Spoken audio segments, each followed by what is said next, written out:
The 2WD Robotics Chassis is an educational learning kit for students, hobbyists, developers, learners, artists, and teenagers to get hands-on experience with robotics and can extend electronic systems like Raspberry Pi and Arduino.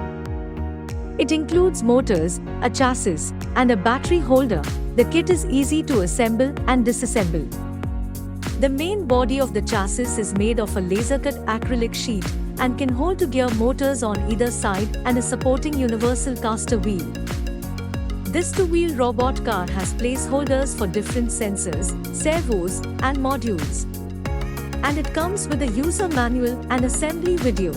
The kit can be used to build a robot for distance sensing, obstacle avoidance, line following, flame detector, speed testing, wireless remote-controlled car, and any other creative works. This kit includes everything you need to get started with electronics using an Arduino and a lot of things that will take you from a beginner to an enthusiast.